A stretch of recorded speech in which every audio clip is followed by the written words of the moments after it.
Sugar, cholesterol पहले भी था, यंगस्टर पहले भी सिगरेट पीते थे। एकदम से ऐसा क्या हुआ कि दिल का दौरा पड़ना डॉक्टर रेहान एक आम घटना बन गई। कोविड ने इस समय गहरा असर छोड़ा और कोरोना के बाद हार्ट की समस्याएं कोई कहता है 60% और बढ़ गई है। आज चाहे घर हो, नुक्कड़ पे चाय की दुकान हो या ऑफिस गॉसिप हो, लोग हार्ट केसेस का रिश्ता कोविड के साथ जोड़ते हैं, उसकी वैक्सीन से जोड़ते हैं। क्या कभी हार्ट अटैक आने से पहले, कार्डियक अरेस्ट होने से पहले, किसी भी तरह की ऐसी एक्सट्रीम समस्या आने से पहले बॉडी कुछ सिम्टम्स देती है, कुछ सिग्नल्स देती है जिनको इग्नोर नहीं करना चाहिए? हमें प्रोटीन, कार्ब, फैट तीनों चाहिए, पर डाइट में कुछ स्पेसिफिक रिकमेंडेशन है यार जिससे हार्ट की प्रॉब्लम से बचा जा सके।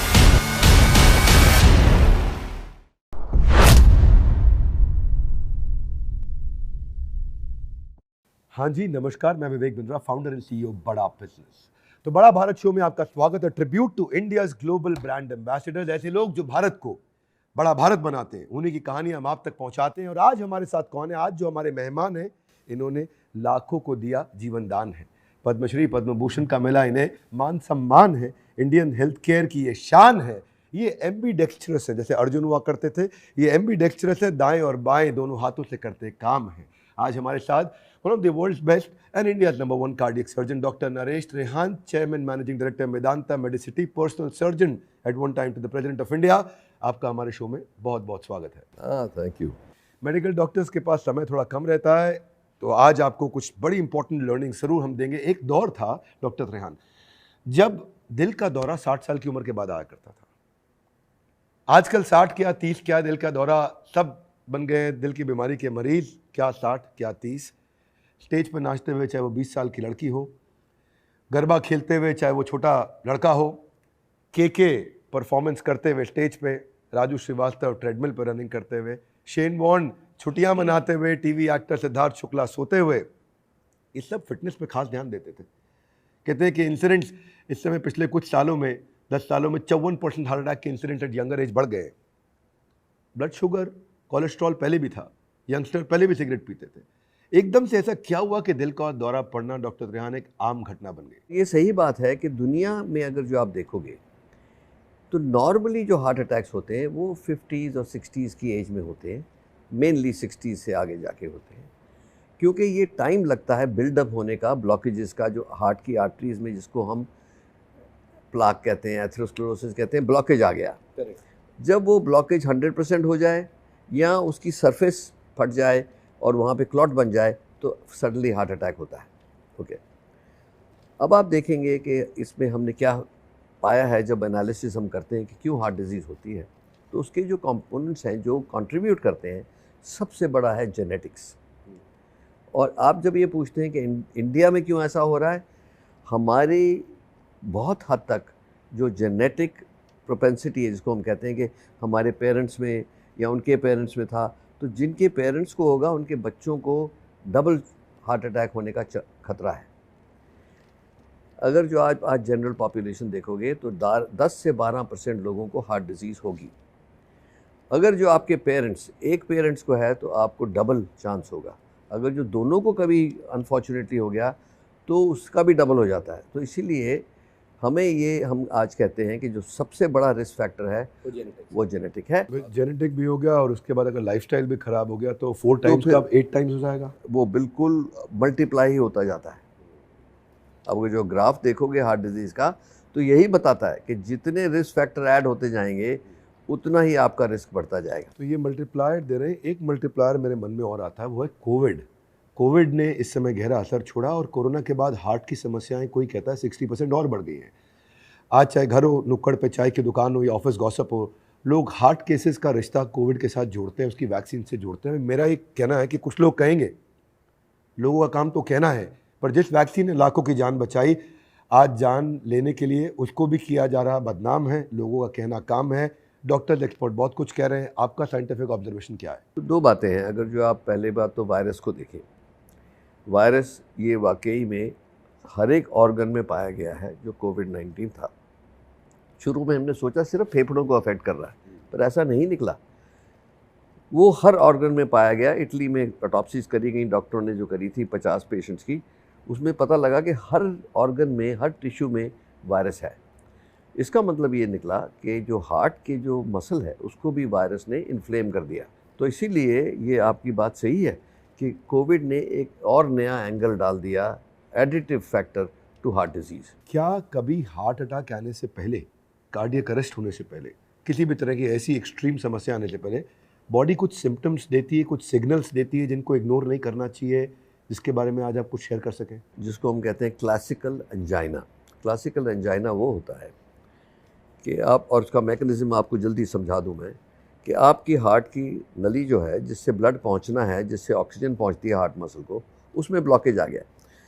आप बैठे हैं तब तो जो ब्लड उसके अंदर से निकल रहा है वो काफ़ी है आपके लिए। जैसे गाड़ी के इंजन को आइडलिंग में पेट्रोल की ज़्यादा ज़रूरत नहीं होती। अगर जो उसकी जो पाइप है, पेट्रोल की पाइप बंद हो जाए आधी, जब आप एक्सेलरेट करोगे तब गाड़ी स्टॉल करेगी।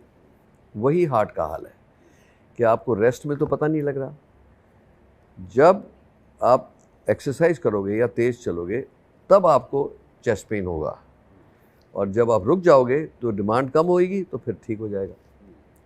इसको क्लासिकल एंजाइना कहते हैं। ये सिम्टम्स को इग्नोर नहीं करना चाहिए कभी। एक वार्निंग मैं देना चाहता हूँ, जिन लोगों को डायबिटीज़ है उनको चेस्ट पेन नहीं होता मोस्ट ऑफ द टाइम, क्योंकि उनकी जो नर्व एंडिंग्स होती हैं हार्ट की वो डैमेज हो जाती हैं, तो उनको तो पता ही नहीं लगता। उनका जब हार्ट डैमेज होता जाता ऐसी स्टेज पे पहुंचेगा कि उनका सांस फूलने लगे, तभी उनको पता लगता है। तो इसीलिए हमें ये ध्यान रखना है कि अगर जो आपको सांस फूले या चेस्ट पेन हो कोई एक्टिविटी करने से, और अगर जो उसको रोकने से एक्टिविटी को वो पेन चली जाए या शॉर्टनेस ऑफ ब्रेथ ठीक हो जाए, तो इमीडिएटली अपना चेकअप कराना चाहिए। So now let me put it in one सक्षम में बताऊं आपको। अगर जो आपकी जेनेटिक हिस्ट्री है हार्ट डिजीज़ की या डायबिटीज़ की, तो आपको 25 साल की उम्र से पहले अपना पूरा चेकअप करा लेना चाहिए, जिससे पता लग जाए कि ये आज के दिन हम प्रेडिक्ट कर सकते हैं कि किसको हार्ट अटैक होगा, किसको नहीं होगा।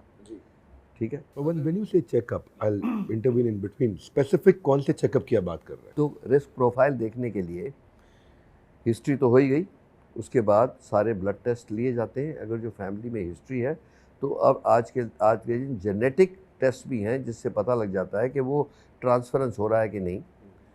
दूसरा, आपके ब्लड के जो कोलेस्ट्रॉल लेवल है, जो डिफरेंट होमोसिस्टीन लेवल है, ये ब्लड टेस्ट है, जिससे पता लग जाता है कि टेंडेंसी है कि नहीं है। और ये में कई सब टेस्ट हैं, एपोलाइपोलिटल वगैरह है। उसके साथ साथ स्ट्रेस टेस्ट करते हैं, देखने के लिए कि जब आप एक्सरसाइज करते हो तो आपका हार्ट कैसे बिहेव करता है। उसमें पता लग जाता है कि कई लोगों को इरेगुलर हार्ट बीट आनी शुरू हो जाती है, वो सब उसी टाइम डिटेक्ट हो जाता है। एको करते हैं देखने के लिए कि कोई डिफेक्ट तो नहीं था इनबॉर्न जो अभी, और यहाँ कोई नई वैल्व डिजीज़ तो नहीं आ रही जिसका पता नहीं है आपको। तो ये चीज़ें करने से एक कंप्लीट चेकअप हो जाता है, और चेस्ट एक्सरे करने से पता लग जाता है कि लंग्स में कोई प्रॉब्लम है कि नहीं। So this is the preventive checkup. इसको बेस लाइन जो है मैंने बताया, जिनके जेनेटिक है 25 ईयर्स की एज तक, जिनको नहीं है 30 ईयर्स की एज तक, हर एक शख्स का एक चेकअप हो जाना चाहिए। मैं आपको बताऊं, लोगों को पता ही नहीं कि उनको ब्लड प्रेशर है, जब सालों साल उनको पता नहीं लगता। जब कोई ब्रेन में ब्लीडिंग हो, या किडनीज ख़राब हो जाएं, या हार्ट की हाइपरट्रोफी हो जाए, तब पता लगे तो बहुत लेट है। इसीलिए जैसे आपका प्रिवेंटिव चेकअप हुआ उसी दिन पता लग जाएगा कि क्या टेंडेंसी है, डायबिटीज़ की टेंडेंसी है कि नहीं, हार्ट डिजीज़ की टेंडेंसी है कि नहीं, हाई ब्लड प्रेशर की है कि नहीं। सो ये बहुत ही छोटी प्राइस में आपको एक बहुत अच्छा मैप मिल जाता है अपनी ज़िंदगी के लिए, कि मेरे को अपनी ज़िंदगी ऐसे करनी है। तो सपोज किसी को पता लग गया कि मेरी कोलेस्ट्रॉल हाई है, तो आपको इमीडिएटली कोरिलेट करना है कि मैं सिगरेट पीना नहीं, या टोबैको किसी तरीके से नहीं यूज़ करना चाहिए, क्योंकि वो एडिटिव रिस्क फैक्टर हो जाएगा। स्ट्रेस, अब 24 घंटे सबको स्ट्रेस है। Yoga is the best stress buster you can find in the world. तो ब्रीदिंग एक्सरसाइज ऑफ योगा, अलोम वलोम वगैरह जो है, जिसको हम प्राणायाम कहते हैं, वो अपनी लाइफ में इनकॉर्पोरेट करना ही चाहिए सबको आज के दिन। हमने जेनेटिक्स समझा, प्रिवेंटिव हेल्थ चेकअप। मैं डाइट पे भी बात करना चाहता हूँ कि क्या कोई ऐसी डाइट है जो आप रेकमेंड करते हो? हमें प्रोटीन, कार्ब, फैट तीनों चाहिए, पर डाइट में कुछ स्पेसिफिक रिकमेंडेशन है यार, जिससे हार्ट की प्रॉब्लम से बचा जा सके? हाँ, so basically stay away from fried food. Fried food खास करके अगर जो रीफ्राइड फूड है, मतलब क्या मतलब है, जैसे आप जाते हैं एक कहीं फ्राइंग कर रहा है बाज़ार में या घर पे भी, एक बार उसको यूज़ कर लिया, फिर उसको स्टोर कर लिया और फिर यूज़ किया, तो that is the most dangerous fried food you can get. So घर में उतना ही यूज़ करो जितना यूज़ हो जाएगा और उसको फिर रीयूज़ नहीं करना है। जैसे अब ये ऑयल्स हैं, सफोला, कॉर्नोला वगैरह वगैरह, ये तकरीबन सब एक से हैं, they are mono saturated, so it's good. Hydrogenated से दूर रहना है, जैसे मक्खन या वनस्पति, ये चीज़ें हैं जिससे जो कोलेस्ट्रॉल का इफ़ेक्ट जो है, बैड इफ़ेक्ट उससे आता है ज़्यादा। ओके, दूसरी बात यह है कि आपकी डाइट में सबसे कम मतलब 10% ऑयल हो सकता है, बाकी it should be carbohydrate and protein. Fat is very necessary, क्योंकि आप ये देखोगे कि जो भी ब्रेन बैरियर को क्रॉस करता है वो फैट बेस्ड होता है। Vitamins will not go to your brain unless you have enough fat in your blood. तो इसीलिए ये तीनों एसेंशियल्स प्रोपोर्शन में होनी चाहिए। कार्बोहाइड्रेट से एनर्जी आती है, प्रोटीन से muscle building and also tissue building होती है, और फैट से is more like a lubricant to the body and also the transporter of some of the things that need to go to the brain. तो ये mixture होना चाहिए।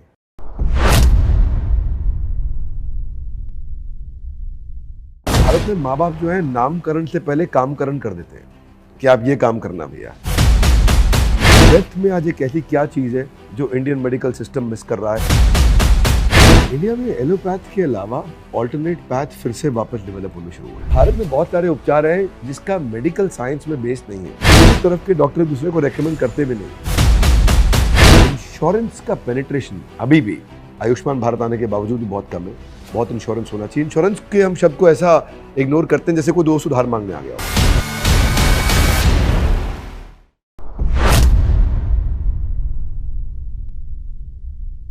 Now you've given over 50 years to this industry. जब इस business में आते हैं, इस प्रोफेशन में आते हैं, डॉक्टर बनते हैं, वैसे तो भारत में माँ बाप जो है नामकरण से पहले कामकरण कर देते हैं कि आप ये काम करना भैया आगे चल के। आपके दोनों पेरेंट डॉक्टर थे, फिर भी उन्होंने बोला कि भाई नहीं जो है बड़ा पेशेंट का प्रेशर, ये प्रेशर वो प्रेशर। मैंने सुना कि उन्होंने कहा कि डॉक्टर मत बनो, तो बड़ा खोना पाना पड़ता है इसमें, सक्सेस का एक्सेस इतनी आसानी से मिलता नहीं है। मैं डॉक्टर त्रेहान से आज जानना चाहता हूँ, वो अगर एक लाइन में बताएं उन्होंने ज़िंदगी में इतनी मेहनत में, भाग दौड़ में, तपस्या में क्या खोया क्या पाया। उन दिनों, अब शायद अब भी होता हो, जो पेरेंट्स कहते थे उससे उल्टा करना है। तो मे बी उनको भी ये समझ थी कि मना करेंगे तो जरूर करेगा, ये भी हो सकता है। पर मैंने तो ये कहा कि अगर जो वो क्यों कह रहे हैं, मुझे ये भी समझ थी कि पेरेंट्स को हमारे लिए टाइम नहीं था। तो ये अच्छी बात भी है, बुरी बात भी है, क्योंकि अगर जो फ्रीडम से आप बड़े हो तो आपकी इमेजिनेशन भी बढ़ जाती है। सो पेरेंट्स की neglect may be is good at some point, at least it worked in my case.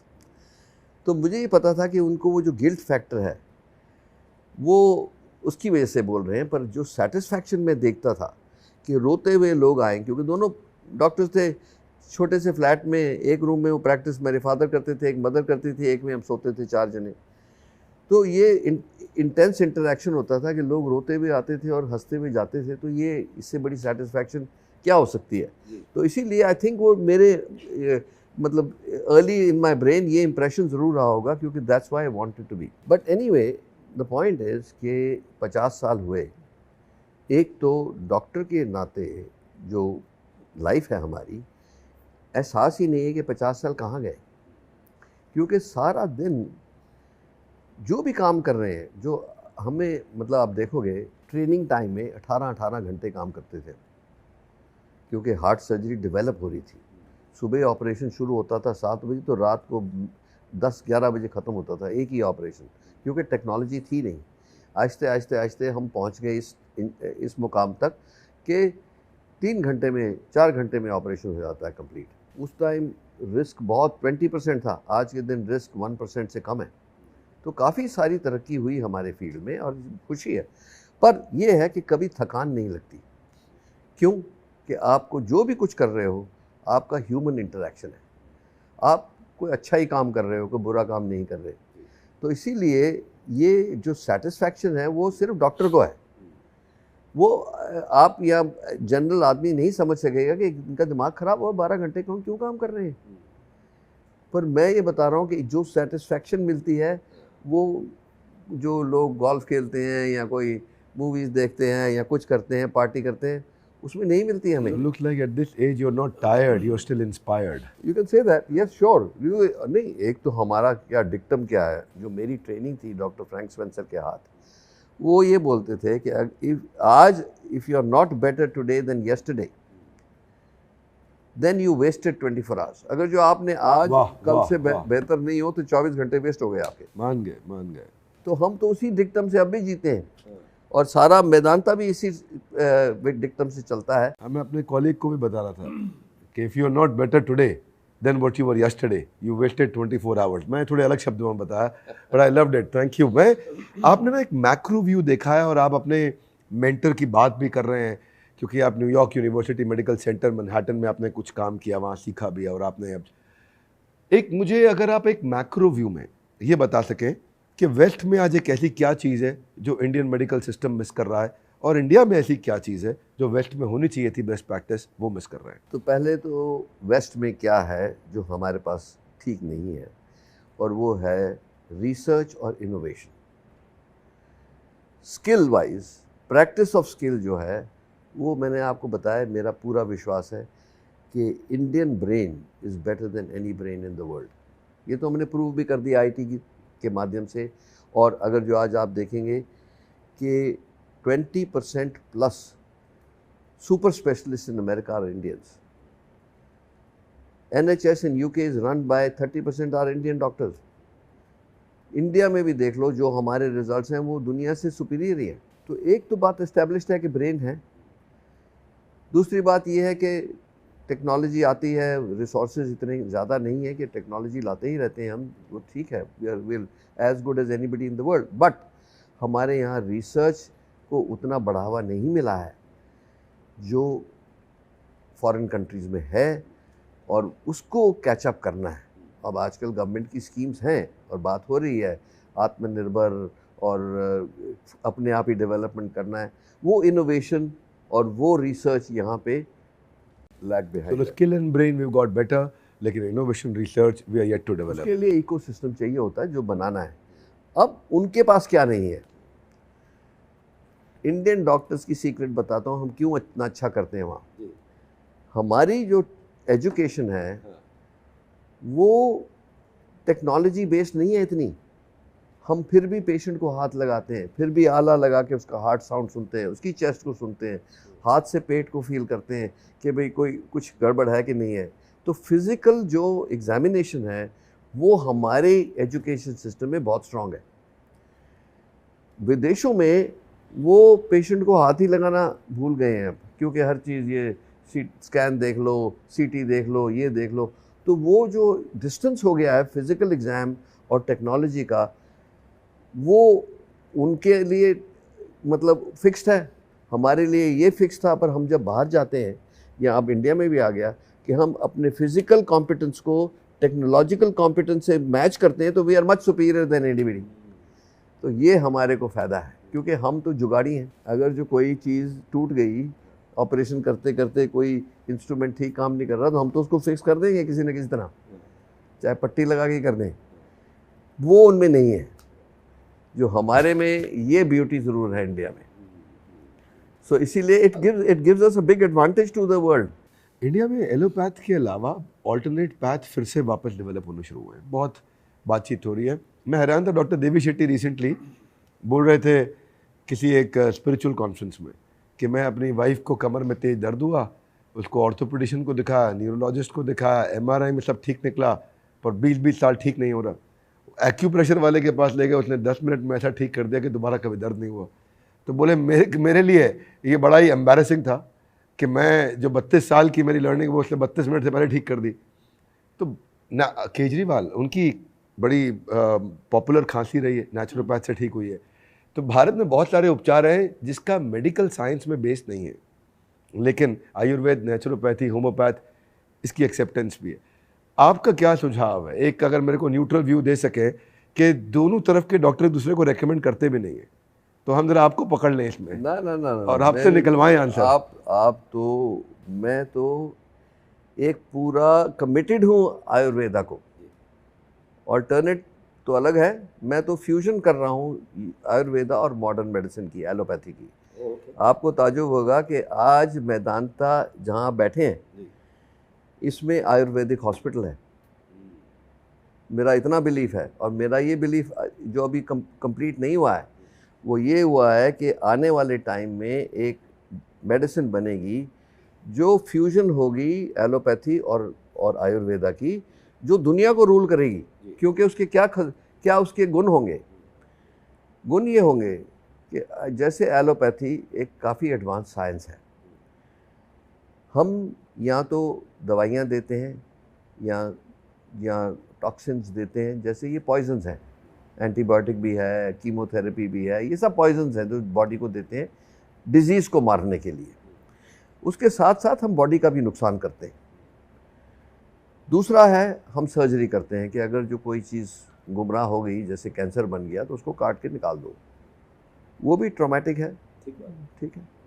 तीसरा फिर हम कहते हैं कि अगर जो उसके साथ साथ ये केमिकल्स और फिजिकल सर्जरी के साथ नहीं हुआ, तो उसको रेडिएशन कर दो, कि सबसे मोस्ट पावरफुल एक एक्सरे बीम लाओ जिससे वो शूट करके उसको डेड कर दिया जाए टिश्यू को। उसका भी प्रॉब्लम है। इफ़ेक्टिव है, बहुत सक्सेसफुल है अपनी ट्रीटमेंट से, बट साइड इफ़ेक्ट्स बहुत हैं और कॉस्ट बहुत है। सो हम करते हैं कि बॉडी को कोई ध्यान नहीं है, हम बाहर से आपको ट्रीट कर देंगे। जो ट्रेडिशनल मेडिसिन है वो कहती है मैं बॉडी को स्ट्रेंथन करेंगे टू फाइट द डिजीज़। तो अगर जो मैं आर्मी हूँ तो आयुर्वेदा और ट्रेडिशनल मेडिसिन एयरफोर्स है। ठीक है, मतलब ये दोनों जक्स्टापोज हैं, दोनों में गुण है। अगर जो हम इनको फ्यूज़ कर दें तो आप हिसाब लगाओ कि कितना फोर्स मल्टीप्लायर हो जाएगा, कि इसकी इफ़ेक्टिवनेस डबल हो जाएगी, इसके साइड इफ़ेक्ट्स आधे हो जाएंगे और कॉस्ट आधी हो जाएगी। तो ये मेरा बिलीफ है। अब ये होगा नहीं होगा मेरी लाइफ टाइम में, ये मुझे नहीं पता, पर पूरा प्रयास जारी है। तो जब आपने ये क्वेश्चन पूछा कि दोनों का तालमेल नहीं है, ये सही बात नहीं है। ये है कि ट्रेडिशनली एक दूसरे को रिस्पेक्ट नहीं करते थे। अब आहिस्ते आहिस्ते जब ये पता लगा कि ना हम उनको थ्रेटन कर रहे हैं, ना वो हमें थ्रेटन कर रहे हैं, पर एक कॉमन ग्राउंड है जिसमें हम दोनों पनप सकते हैं। Allow me, I will take you to a rapid fire round now. मैं फास्ट क्वेश्चन करूंगा और आपको एक लाइन या एक शब्द में आंसर देना होगा। तो I will go fast now. You ready?